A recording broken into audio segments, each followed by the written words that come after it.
দক্ষিণ আফ্রিকার বিরুদ্ধে সিরিজের দ্বিতীয় টেস্ট ম্যাচটা খেলছে ভারতীয় দল, যেখানে গুয়াহাটিতে আজকে ছিল তৃতীয় দিন। তবে তৃতীয় দিনেও কিন্তু আমরা দেখতে পেলাম ভারতীয় দলের কিন্তু ব্যাটিং সমস্যাটা বজায় রয়েছে, যেখানে ইডেন টেস্টে আপনারা জানেন যে ভারতীয় দল 93 রানে অল আউট হয়েছিল, মাত্র 124 রানের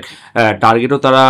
চেস করতে পারেনি, যেই কারণে 30 রানে তাদেরকে ইডেনের টেস্ট হেরে এই টেস্ট ম্যাচ খেলতে আসতে হয়েছে। এবং সেদিকে যদি আমরা দেখি তাহলে গুয়াহাটির টেস্টে কিন্তু প্রথম ইনিংসে ব্যাট করে যেখানে দক্ষিণ আফ্রিকার দল এই গুয়াহাটির পিছেই 489 রান করতে পেরেছে, সেখানে কিন্তু তৃতীয় দিনের শেষে ভারতীয় দলের ইনিংস শেষ হয়েছে মাত্র 201 রানে। যদি ভারতীয় ব্যাটসম্যানদের পারফরমেন্স নিয়ে কথা বলা যায় তাহলে যশস্বী জয়সওয়াল একাই তিনি 58 রানের ইনিংস খেলেছেন, এবং জয়সওয়াল আউট হওয়ার পর একে একে কে এল রাহুল থেকে শুরু করে ধ্রুব জুরেল,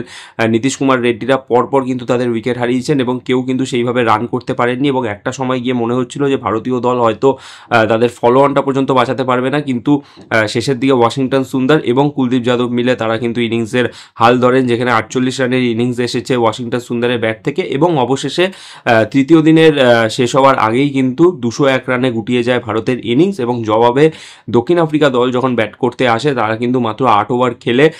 26 রানে তৃতীয় দিন শেষ করেছে। এবং এই মুহূর্তে দক্ষিণ আফ্রিকা 314 রানের লিডে রয়েছে, এবং আগামীকালও তারা কিন্তু ব্যাটিং করবে। এবং দেখার বিষয় এখানেই যে ভারতীয় দল কত দ্রুত দক্ষিণ আফ্রিকাকে অল আউট করে সেই রান চেস করতে পারেন কি পারেন না, সেটাই কিন্তু এখন সকলের নজর থাকবে।